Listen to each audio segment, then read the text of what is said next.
Welcome to today's episode of Say It Right. I'm your host, Mr. Carter, and I'm here with my student, Maria. Hi everyone. I'm Maria. I've been learning English for a while and pronunciation is one of my biggest struggles. And you're not alone, Maria. Today's topic is one many English learners face: pronunciation, and why it's so important for fluency and confidence. Honestly, sometimes I know the words but people still can't understand me, and it's really frustrating. That's exactly why we're talking about it. Imagine studying for months and finally having the chance to speak, and the person says, "Sorry, what did you say?" Oh yes, that has happened to me. I said beach, but the person thought I said something very inappropriate. That's a classic example. And it shows this isn't just about sounding good, it's about being understood. Bad pronunciation can block communication, even if your grammar is perfect. So true. Made me feel so embarrassed. I started avoiding speaking sometimes. That's what we want to avoid. So today, we'll talk about the challenges learners face and share 5 powerful strategies to improve pronunciation. That sounds great. I need real tips that actually work. Let's start with why pronunciation matters. Good pronunciation is the bridge between what you know and how you communicate. So even if I know the vocabulary and grammar, if my pronunciation is unclear, people might not understand me? Exactly. For example, if you say tree instead of 3, the sentence "I have 3 brothers" becomes confusing. Or I saw a sheep can sound like I saw a ship. That's so small but can change everything. Right. And many learners don't realize that native speakers rely a lot on stress, intonation, and sound clarity to understand meaning. Yeah, sometimes I speak and people hear a totally different word. That's why we're going to break this down into the most common pronunciation challenges. Let's go through them. I'm ready. Let's hear it. First, sounds that don't exist in your native language, like the th in think or this. Spanish speakers often say sink or dis. Oh my gosh, yes. I used to say tanks instead of thanks. Exactly. It's not just you. That's your brain using the closest sound it knows. But English has sounds that require new tongue or lip positions. So it's not that I'm bad at English, my mouth just isn't used to these sounds? That's right. The second challenge is word stress and intonation.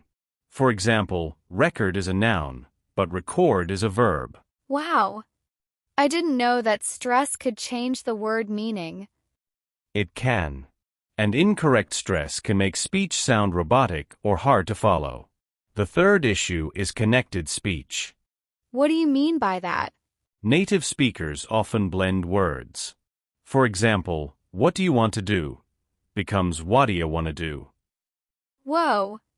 No wonder I don't understand TV shows sometimes. Exactly.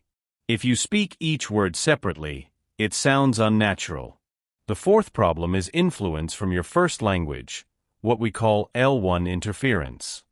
That's when I apply my Spanish sounds or rhythm to English, right? Correct. Finally, there's the emotional side, fear of embarrassment or being misunderstood. That one causes many learners to go silent. Yes, that happened to me after someone said, "Sorry, what did you say?" 3 times. I just gave up. That's painful, and it's common. But the good news is, pronunciation is a skill you can train. Now, let's talk solutions. I'm all ears. Tell me what works. Strategy 1. Listen and imitate. Shadow native speakers. Play a sentence, then repeat it out loud immediately. I've seen that called shadowing. I tried it with Netflix shows. Perfect. Focus on rhythm and stress, not just words. Strategy 2. Use pronunciation tools, like ELSA Speak, Forvo, or Youglish.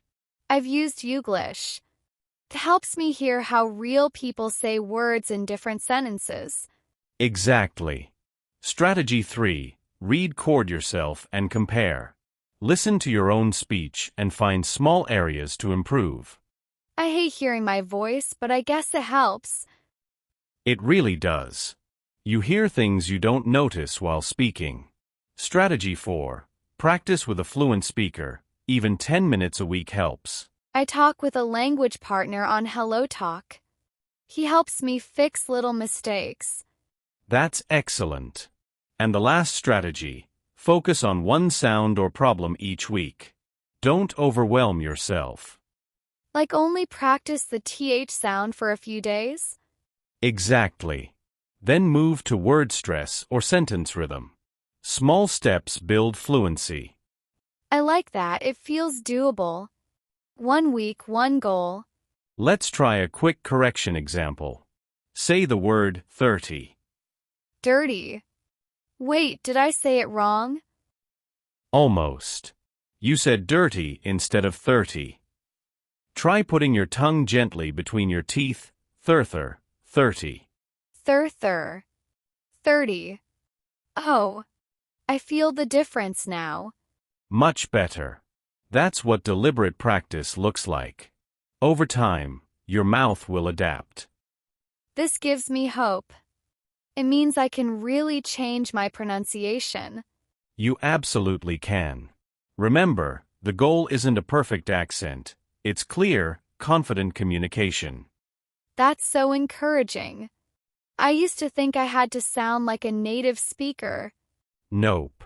Understandability is key. And now you have tools to work with. Thanks, Mr. Carter. I feel like I know how to improve now, not just what is wrong. That's the power of strategies. So let's wrap up with a quick recap. Okay, I'll try. We talked about why pronunciation matters and the problems learners face. And we shared 5 strategies: imitate, use tools, record yourself, practice with speakers, and focus on one issue at a time. Got it. And most importantly, not to give up if people don't understand me right away. Right. Every speaker you admire once struggled too. So keep going, one word at a time. I will. Thanks again, and thanks to everyone listening today. This has been Say It Right. Start practicing today, and say it better tomorrow. See you next time. Bye, everyone.